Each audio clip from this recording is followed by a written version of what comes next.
ସେ ଅକ୍ଷର ନାମ ଚୈତନ୍ୟ ଭୁଲ ଚୈତନ୍ୟକ ଭୁଲ ଠାକୁର ଜନ୍ମ ହେଲେ ଓଡ଼ିଶାରେ ନା ବଙ୍ଗଳାରେ ଚୈତନ୍ୟ ସମ୍ପୂର୍ଣ୍ଣ ଭୁଲ ତାଙ୍କ ସଂସ୍ଥା ବଢ଼ିଯାଇଛି ମାନେ ତାଙ୍କର ଇଏ ବିବେକାନନ୍ଦ ବେଳୁ ବିବେକାନନ୍ଦ ପଢ଼ିଗଲେ ବିବେକାନନ୍ଦ 35 ବର୍ଷର ମରେ ଲାଭ କ'ଣ ତେଣୁ ସାଧୁପା ସାଧୁ ଜଣେ 35 ବର୍ଷ ମିଳିବ ମୋତେ 42 ବର୍ଷ ଆରମ୍ଭ ହେଲା କାଲି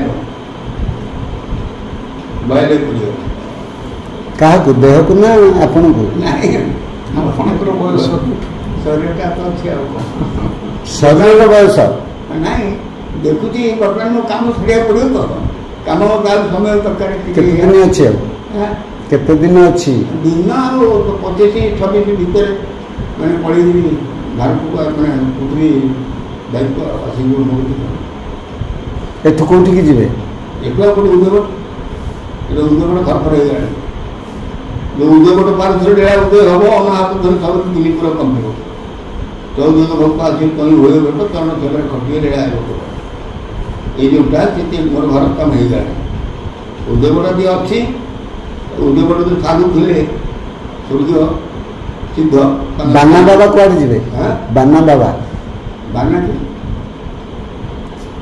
କୋଣାର୍କରେ ଯିଏ ଅଛନ୍ତି ବାନା ବାବା କୋଣାର୍କରେ ଯିଏ ବାନା ଯେ ଆମ ଆରକପୁର ଅଛି ନାଇଁ ସିଏ ନୁହଁ ସିଏ ଅବଧୂତ ମଠର ଇଏ ବାନା ବାବା ସେଟା କ'ଣ ହଁ ସିଏ ଜଣେ ଅଛନ୍ତି ସିଏ ସେମିତି କହୁଛନ୍ତି ମୁଁ ଏଠୁ ଯିବି ସେଠିକି ଯିବି ଏଇଆ ହେବ କ'ଣ କହୁଛୁ ମାନେ କାମ କ'ଣ ସିଏ ଗୋଟେ ବିରାଟ ଆଶ୍ରମ ସେଠି କରି ସିଏ କହୁଛନ୍ତି ମୁଁ କଳିକି ଏଇ କୋଣାର୍କରେ କୋଣାର୍କରେ କ'ଣ କଳିକି ଜନ୍ମ ହେବ ନା କହୁଛନ୍ତି ଆମେ ଆମର ତ ଏତେ ଦୃଷ୍ଟି ନାହିଁ ଆମେ ଟିକେ ଆସିଛୁ ଆପଣଙ୍କ ଦୃଷ୍ଟି ଆପଣ ଶୁଣନ୍ତୁ କଳିକିରେ ଆମେ ଆସିବେ କାହିଁକି ଏକାକ୍ଷର ଲୟର ପନ୍ତପ୍ରଧାନ ଉଦ୍ଦେଶ୍ୟରେ ଏକାକ୍ଷର ଲୟ ସାରା ପୃଥିବୀର ଅଜଣା ଆଜ୍ଞା ଏକାକ୍ଷର ଲୟ ଯିଏ ପ୍ରଚାର କରିବ ସେ ହେଉଛି କଳିକିରେ ତେଣୁ ଏକାକ୍ଷର ଜାଣିଛନ୍ତି ହଁ କହୁଛନ୍ତି କହୁଛନ୍ତି ମୁଁ କ'ଣ ଜାଣିନି ମୁଁ ଏକାକ୍ଷରକୁ ସାରା ପୃଥିବୀର ଅଜଣା ସିଏ କହୁଛନ୍ତି ଯେ ମୋ ପାଖକୁ ମହାକାଳୀ ଏବେ ଆସିଥିଲେ ଏହା କହିକି ଗଲେ ଏବେ କ୍ଷୀରାବ୍ଦି ବିଷ୍ଣୁ ଆସିକି ମୋତେ ଅନୁମତି ମାଗିଛନ୍ତି କ୍ଷୀରାବ୍ଦି ବିଷ୍ଣୁ ଆଇଗଲେ ତାଙ୍କୁ ହଁ ପାଗଳ ପାଗଳ ଆଉ ଏମିତି ମେଚାଏ ଲୋକ ଟଙ୍କା ଧରିକି ଗଣିକି ଗଣୁଛନ୍ତି ଆପଣଙ୍କ ଭଳିଆ ଆଉ ବେକରେ ରୁଦ୍ରାକ୍ଷ ମାଳ ମେଚା ମେଚା ପକାଉଛନ୍ତି ନାଇଁ ତ ଆଉ ଗୋଟେ କେନ୍ଦ୍ରାପଡ଼ାରେ କି ଅଛି ଗୋବିନ୍ଦ ବାବା ନାଇଁ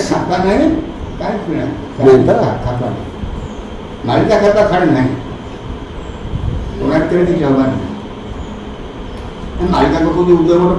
ସେ ଟଙ୍କା କାହିଁ ଗଣୁଛନ୍ତି ବସିକି ସବୁବେଳେ ଟଙ୍କା ଗଣୁଛନ୍ତି ସବୁବେଳେ ଟଙ୍କା କ'ଣ ଆମର ରାମ ରହିମ ଆଉ ଯେଉଁ ଦୁଇଟା ଅଛନ୍ତି ତାଙ୍କ ବେଶୀ ଟଙ୍କା ୟାର ନା ଟଙ୍କା ଟିକେ କ'ଣ ଟଙ୍କା ଅଲଗା କୀର୍ତ୍ତନ ବାପାର କହୁଛନ୍ତି 300 ବଖରା ଘର କରିଥିଲେ ତାକୁ ଗଭର୍ଣ୍ଣମେଣ୍ଟ ଭାଙ୍ଗିଲା ତାଙ୍କ ଆଶ୍ରମରେ ତାପରେ ଅଳ୍ପ ଅଳ୍ପ ଜାଗା ଏମିତି କରିକି ଏଇଠି ପ୍ରାୟ ଅଛି ତ ମିଳୁନଥିଲେ ଏ ପ୍ରାୟ ଅଛି ଘର ଫଳ ଭଙ୍ଗା କରା ହେଇଥିଲେ ଆଉ ଯେଉଁ ସାର ଥିବା ବାକି ପଳେଇଥିଲେ ସେ ଆସି ବୁଲୁଛନ୍ତି ଦେଖୁଥିଲେ ଏମିତି କେତେ ବାବା ବୁଲୁଛନ୍ତି ଏବେ ଆମର ଭାରତ ବର୍ଷରେ ଆମର ଗୋଟେ ରବିଶଙ୍କର ରାମଦେବ ଏ ଦୁଇ ଜଣ ବର୍ତ୍ତମାନ ଅଛନ୍ତି ରବିଶଙ୍କର ରାମଦେବ କୋଟି କୋଟି ଲୋକ ରାମଦେବ କୋଟି ଯୋଗ ଗୁରୁ ଆଉ ରବିଶଙ୍କର ନେଇଛନ୍ତି ଜାଗା ଫଗା ସରକାର ରାମଦେବ କୋଉ ଯୋଗ ଗୁରୁ ଦେହ ଯୋଗ ଗୁରୁ ନା ଆତ୍ମା ଯୋଗ ଗୁରୁ ନାଇଁ ବିଲକୁଲ ଯୋଗ ଫୋଗ କିଛି ଜାଣିନାହାନ୍ତି ନାଇଁ ତ ସେ ତାଙ୍କର ପାତଞ୍ଜଳ ନାଁ ବି ବୁଝୁଛନ୍ତି ଆଉ ପାତଞ୍ଜଳ ତାଙ୍କ ବଡ଼ ନାଁ ହେଉଛି ପାତଞ୍ଜଳ ଆଉ ରବିଶଙ୍କର ଗୋଟେ ସଂସ୍ଥା କରିଛନ୍ତି ନା ରବିଶଙ୍କର କହୁଛନ୍ତି ଯେ ମୁଁ ହଉଛି ରବି କହିଲେ ସୂର୍ଯ୍ୟ ଶଙ୍କର କହିଲେ ବିଷ୍ଣୁ ମହାଦେବ ଶିବ ମୁଁ ହଉଛି ଶିବ ଏବଂ ରବି କହିଲେ ସୂର୍ଯ୍ୟ ମୁଁ ସେଇ ନିଜେ ହଁ ତାଙ୍କ ପୋଷ୍ଟରରେ ଛପା ହଉଛି ନା ଖାଲି କହୁଛନ୍ତି ତାଙ୍କ ପୋଷ୍ଟର ଯୋଉ ମରା ହଉଛି ସେଥିରେ ଗୋଟେ ପଟେ ସୂର୍ଯ୍ୟ ଗୋଟେ ପଟେ ରହୁଛନ୍ତି ଶିବ ମଝିରେ ରହୁଛି ସମୁଦ୍ର ତା ଉପରେ ଖେଳୁଛନ୍ତି ହଂସ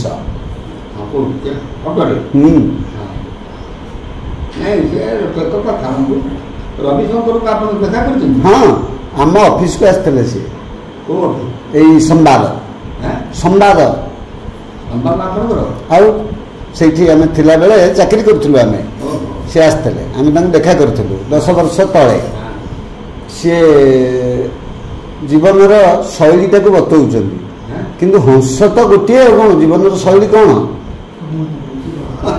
ସେ କହୁଛନ୍ତି ଡିଭାଇନ୍ ଲାଇଫ୍। କିଛି ଜାଣିନାହାନ୍ତି କାହିଁକି? ଏଇ ଯୋଉ ଥିଲା ଆପଣଙ୍କର ଛତିଆ ହାରଦାସଙ୍କର ଯୋଉ ଚୌକିସା ଘଟଣା ପ୍ରତିମା ଜଙ୍ଗଲ ଲିଙ୍ଗରାଜପୁର ଘୋରକଳି ମହାଭାରତ ହେବ ସେଇଟା। ଆଜ୍ଞା, ଘୋରକଳି କଳିଯୁଗରୁ ଗୋଟିଏ ଓଡିଆ ମହାଭାରତ ଯୁଗ ବାତି ରହିଛି। ସେଇଟା କଳିଯୁଗ ସେଥିରେ କାର୍ଯ୍ୟକାରୀ ହେବାର କଥା। ସେଟା କୋଉଠି ହବ? ଲିଙ୍ଗରାଜପୁର ଘଟଣା ପ୍ରତିମା ଜଙ୍ଗଲ ଲିଙ୍ଗରାଜପୁର। ଲିଙ୍ଗରାଜପୁର ହେଉଛି ଭୁବନେଶ୍ୱର। ସେ ଘଟଣା ପ୍ରତିମା ଜଙ୍ଗଲ ଲିଙ୍ଗରାଜପୁର ଘୋରକଳି ମହାଭାରତ ହେବ ସେଇଟା। ଏଇ କଥା ଉପରେ ମୁଁ ଆସିକିରି ଟିକେ ଘର କରିକି ଆଜି 14 ବର୍ଷ ହେଲା ବସିଛି ଏ ଘରେ। ସେ ରାସ୍ତାକୁ ଯାଇନି, ମୁଁ ସେ ରାସ୍ତାକୁ ଯାଇନି। କାହାର ବଡ଼ ବଡ଼ ଲୋକ ଅଛନ୍ତି ତମେ ଜାଣିଛି, ଏଇ ରବିକାନ୍ତ କହୁଛନ୍ତି ଅଙ୍କ ତମେ ଜାଣୁଛନ୍ତି। ମୁଁ କୋଉଠି ଯାଏ ନା, ଏଠି ମୁଁ ବସିବା ଯୋଗୁଁ ମୋର କିଛି କାମ ନାହିଁ। 14 ବର୍ଷ ବିତିଗଲାଣି। ମୁଁ ଅପେକ୍ଷା କରିଛି ଯେ ଘଟଣା ପ୍ରତିମା ଜଙ୍ଗଲ ଲିଙ୍ଗରାଜପୁର ଘୋରକଳି ମହାଭାରତ ବିଭାଗର ଘୋରକଳି ମହାଭାରତ କ'ଣ ହବ? ଜ୍ଞାନ ଯୁଦ୍ଧ। ସାରା ପୃଥିବୀର ସିଦ୍ଧ ସାଧକମାନେ ଋଷିମୁନିମାନେ ମଠାଧୀଶମାନେ ସମସ୍ତେ ମିଶିବେ ଜ୍ଞାନ ଯୁଦ୍ଧରେ। ଯେ ସମସ୍ତଙ୍କୁ ହରେଇଦେବ ସେ ହେଉଛି କଳିଯୁଗ। ଅନୁମୋଦନ ପାଇବ ଜାତିସଂଘର। ତାହେଲେ ଏଠି ଅସ୍ତ୍ର 12 ହାତ ଖଣ୍ଡା ବୁଲିବନି, କଲମ ବୁଲିବ। ଏହା ଜ୍ଞାନ ଯୁଦ୍ଧ। ଆଚ୍ଛା, এটা জ্ঞান যুদ্ধ। জ্ঞানের যে হরেই দেব বর্তমানে সারা পৃথিবী কি হরেই বেলা ভয় শক্তি দরকার। মিটু বসছি সেই কথা সে বর্তমানে ভয়ের কিଏ আসুনাহাନ୍ତି। না ওইটা କରିବାକୁ গলে ମୁଁ ଯଦି କରିବି ତାହେଲେ ମୋର 4-5 କୋଟି ଟଙ୍କା ଦରକାର। 4-5 କୋଟି ଟଙ୍କା ହେଲେ ମୁଁ ସେଟା କାର୍ଯ୍ୟକାରୀ କରିଦେବି ଏବଂ ସମସ୍ତେ ହାରିଯିବେ। ଆପଣ ତ ଏ କଥାଟା ଜାଣିଛନ୍ତି। ବର୍ତ୍ତମାନ ସମସ୍ତେ ଏଠୁ ହାରିଯିବେ, ଏ ଯାଇପାରିବ ଯିଆ ଟଙ୍କା ନହେଲେ କରିହେବନି। ନାଇଁ ଟଙ୍କାଟା ଖର୍ଚ୍ଚ କରିବାକୁ ନ କଲେ କେମିତି କରିବ? ମାନେ ଟଙ୍କାଟା ବର୍ତ୍ତମାନ କ'ଣ ହେଇଛି କି ବର୍ତ୍ତମାନ କଳିଯୁଗରେ ଟଙ୍କାଟାକୁ ଆଗରେ ସବୁ ଯାହା ହେବ ଟଙ୍କା ଦରକାର। ବର୍ତ୍ତମାନ ମୋତେ ପେପରକୁ ଆଡ଼ଭର୍ଟାଇଜ କରି ଟଙ୍କା ଦରକାର। ଅମୁକ ଲୋକ ଆସିବେ ତାର ଖାଇବା ପାଇଁ ଟଙ୍କା ଦରକାର, ସବୁ ଟଙ୍କା ଦରକାର। ଆଚ୍ଛା ସେଇଟାକୁ ଅନ୍ୟମାନେ ଯିଏ କରନ୍ତେ, ଯେଉଁମାନେ କରୁଛନ୍ତି ତାର ବଳିଆ ବାହାରି କି ଅମୁକ ଢଙ୍ଗ ଯେଉଁମାନେ ସଭା ସମିତି କରୁଛନ୍ତି ସେମାନେ ଭୟରେ କରୁନାହାନ୍ତି କାହିଁକି? ସେମାନେ ମୋତେ ଜାଣିଛନ୍ତି ଯେ ସେମାନେ ଜାଣିଛନ୍ତି, ସେମାନେ ଜ୍ଞାନୀ ନୁହନ୍ତି। ଆଜ୍ଞା, ଆମ ଭାରତ ବର୍ଷରେ ବର୍ତ୍ତମାନ ପୃଥିବୀ ଜ୍ଞାନୀ କେହି ନାହାନ୍ତି। ଜଣେ ଜ୍ଞାନ ହରା ଜଗତ। ଜ୍ଞାନ କ'ଣ? ଜ୍ଞାନ ହେଉଛି ଆପଣ ତ ସେ ଘର କଥାଟି କହିଲେ। ଜ୍ଞାନ ହେଉଛି ୟାକୁ ପଚାରିଥିଲେ ଭରଦ୍ୱାଜ ପଚାରି ବ୍ରହ୍ମା। ଆଜ୍ଞା, ଭରଦ୍ୱାଜ ପଚାରି ବ୍ରହ୍ମା କହିଲେ କି ଜ୍ଞାନ ପିତ କି ଜ୍ଞାନ? ବ୍ରହ୍ମା କହିଲେ ଏକାଦଶ ଇନ୍ଦ୍ରିୟ ନିଗ୍ରହଣ ସଦୁର ଉପାସନୟା ଶ୍ରବଣ ମନନ ନିର୍ବିଧ୍ୟାସନ ଦୁର୍ଦୃଷ୍ଟ ପ୍ରସାରଣ ସର୍ବଦୂରତ୍ୟ ଘଟପଟାଦି ବିକାର ପ୍ରକାଶ ନ କିଞ୍ଚିତ ଅଛି ସାକ୍ଷାତ ତାର ଜ୍ଞାନ। ନିଧିଧ୍ୟାସନ କ'ଣ? ମୁଁ କହୁନ ମୋ କଥା ଆগে ଶୁଣିଥାର। ଏ କଥା କିଏ କହିଲେ? ବ୍ରହ୍ମା କହିଲେ। ଆଚ୍ଛା ପାତଞ୍ଜଳ କହିଲା ଜ୍ଞାନୀନ ତତ୍ତ୍ୱଦର୍ଶୀ ତତ୍ତ୍ୱରେ ଖେଳିଲା। ଜ୍ଞାନୀ କିଏ? ନା ତତ୍ତ୍ୱଦର୍ଶୀ। ତତ୍ତ୍ୱ କ'ଣ? ତତ୍ତ୍ୱ 3 କୋଣେ ନାହିଁ, କୌଣସି ଶାସ୍ତ୍ର ଶୁଣିବେ ନାହିଁ। এই তত্ত্ব হচ্ছে যে জানব সব জ্ঞান। নিধিধ্যাসন କ'ଣ? নিধিধ্যাসন আসন ଗୋଟେ ଆଉ ନା, ନିଧିଧ୍ୟାସନ ହେଉଛି ଈଶ୍ୱରଙ୍କ ପାଖେ ପୂର୍ଣ୍ଣ ସମର୍ପଣ। ଈଶ୍ୱର କ'ଣ? ଈଶ୍ୱର ତ ବ୍ରହ୍ମ। ହଁ, ବ୍ରହ୍ମ ଅଣାକାର ମହାଶୂନ୍ୟ, ଶୂନ୍ୟ ମଧ୍ୟ ନିରାମୟ, ନିରାମୟ ମଧ୍ୟ ଜ୍ୟୋତି, ଜ୍ୟୋତି ଭଗବାନ ନାହିଁ। ଜ୍ୟୋତି ହେଉଛି ଭଗବାନ ବ୍ରହ୍ମ। ତାର ଦର୍ଶନର ମାର୍ଗ କ'ଣ? ନା ଆମର ଭାଗବତ କହୁଛି ଉତ୍ତମ ଘଟଣା ଶୁଣି ମନ ପବନ ଏକ ଧ୍ୟାନ। ଆଜ୍ଞା, ପ୍ରାଣକୁ ବ୍ରହ୍ମରନ୍ଧ୍ରରେ ଥୋଇ ନିଶ୍ଚଳ ଧ୍ୟାନ ମନ ଦେଇ ଏବେ ତୁ ଦେଖିବୁ ସାକ୍ଷାତ ଆତ୍ମା ରୂପ ଦୃଷ୍ଟି ମାର। ମୁଁ ନିତ୍ୟ ନୈମିତିକ ବ୍ରହ୍ମ ସହିତ ମିଶିକି ରହୁଛି ବର୍ତ୍ତମାନ। ମିଶିକି ଆଗରୁ ନଥିଲେ? ମୁଁ ଆଗରୁ ତ ମୁଁ ପାଇପାରିବି। ମୁଁ ବର୍ତ୍ତମାନ ମୁଁ ବ୍ରହ୍ମ ସହିତ ମିଶିକି ରହୁଛି ଏକାଥରେ ଆଉ ନାହିଁ। ତାହେଲେ ଗୁରୁ କେତେ ପ୍ରକାରର? ଗୁରୁ ତ ଗୋଟିଏ। ଗୁରୁ ହେଉଛି ଏକାଥରେ ଆଉ କେହି ନାହିଁ। ଜଣେ ସେ ତ ମିଶିକି ଥାଏ ସବୁବେଳେ ଅଲଗା କେତେବେଳେ ହୁଏ ଏକାଥରେ ଦେଖୁ ଆମେ ନାହିଁ କିଛି ଆପଣ କାହିଁ ଅଲଗା ଥିଲେ କୋଉଠି ଆଗରୁ ଆଗରୁ ମୁଁ ଅବିଶ୍ୱାସ କରୁଥିଲି ଆଉ ଜନ୍ମ ହେଇଥିଲି ଆଉ କ'ଣ ଜ୍ଞାନ ନଥିଲା ଆଗରୁ ମୁଁ ପୋଖରୀ ଆଇନକୁ ବିଶ୍ୱାସ କରିନି। ଆପଣଙ୍କ ଗୁରୁ କିଏ?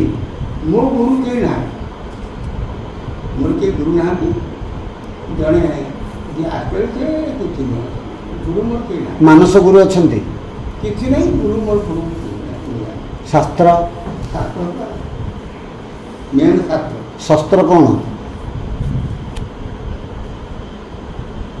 ବ୍ରହ୍ମ ଆଉ ବ୍ରହ୍ମ କେବଳ ବ୍ରହ୍ମାଣ୍ଡ ବ୍ରହ୍ମାଣ୍ଡ ବ୍ରହ୍ମଚିତ୍ର ମିଶିବ ଆଉ କ'ଣ ମୁଁ ତ ବର୍ତ୍ତମାନ ମୋର କାମରେ ମୁଁ ପରିଚୟ ଦେଉଛି ମୋର କଥା ନାହିଁ କାମରେ କର୍ମ କ'ଣ ସହଜ କର୍ମ ଖାଲି ଯୁଗ କରିବ ପଡ଼ିଯିବ ସେଇଟା ତାହେଲେ ଅକର୍ମ ବାସୁଦେବ ପ୍ରୀତି ଅକର୍ମ କାରଣ କ୍ଷୟ ଯାଆନ୍ତି କର୍ମ କରିଲେ କ୍ଷୟ ଯାଆନ୍ତି କର୍ମ କେଦିନ କର୍ମ ମଧ୍ୟ ସାତ୍ଵିକ ମୋର ପାଳ ଅକର୍ମ ବାସି ହେଉଛନ୍ତି କର୍ମ ଅକର୍ମଟା କ'ଣ? ଅକର୍ମ ହେଉଛି ପବନ ପବନ ସ୍ଥିର କର ଏଇଟା କୋଉ ପବନ 50ରୁ ଏଇଟା କୋଉଟା?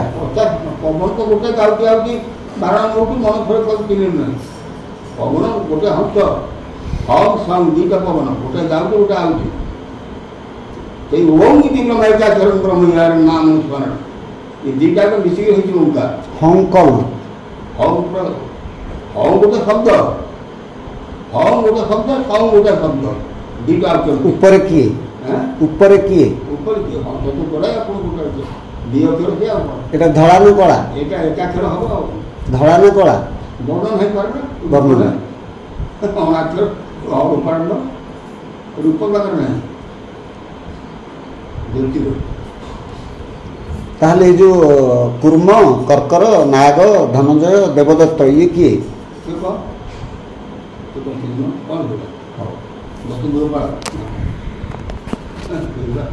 କିଛି ନୁହେଁ ପାନ ଅପାନ ବ୍ୟାନ ଉଦାନ ସମାନ ଇଏ କ'ଣ?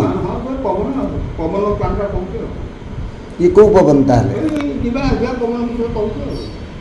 ୟାର କମ ଅଧିକା ଅଛି କମ ଅଧିକା ଅଛି ନା କମ ସମାନ ଯାଉଛି ଆଉଛି ଆ ଭିତରୁ ମାୟା କିଏ? ମାୟା ମାୟା ନାହିଁ ପବନକୁ ଯାଉଛି ଯାଉଛି ଆମେ କେମିତି ଯିବା ପ୍ରାଣ ଜୀବ ଯାଉଛି ସର୍ବଦା ଆଗମେ ପୁରୁଷ କିଏ ତାହେଲେ? ପୁରୁଷ ପୁରୁଷ ହମ୍ ସ ଭିତରେ ପୁରୁଷ ତ ଥିବ ଦୁଇଟା ଅକ୍ଷର ପୁରୁଷ କେହି ନାହାନ୍ତି ନା ଭଜନ ପିଲା ସେଟା ହଂସ ଭଜନ ସୂର୍ଯ୍ୟ ଚନ୍ଦ୍ର ହଁ ଚନ୍ଦ୍ର ସୂର୍ଯ୍ୟ ତା ଭିତରେ ଚନ୍ଦ୍ର କିଏ? ଚନ୍ଦ୍ର ମା ବାନାକ ସେ ନାରୀ ନା ପୁରୁଷ? ବାନାକରେ ପବନ ନାରୀ ନା ପୁରୁଷ? ପୁରୁଷ ବାଁ ବି ପୁରୁଷ ଇଡ଼ା ବି ପୁରୁଷ? ହଉ ପ୍ରଭୁଙ୍କର ଇଚ୍ଛା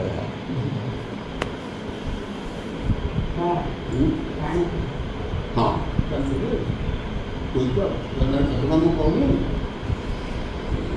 ଆଉ ଜଣେ କିଏ ଆପଣଙ୍କ ଅଛନ୍ତି ବିଶ୍ୱନାଥ ବାବା ସିଏ ଆପଣଙ୍କ ସେଇପଟ ଲୋକ ମାନେ ତାଙ୍କ ଘର ହେଉଛି ରାହାମା। ରାହାମା ଆଜ୍ଞା ରାହାମାରେ କିଏ କହିଲି ରାହାମା ପରା ମୋ ଘର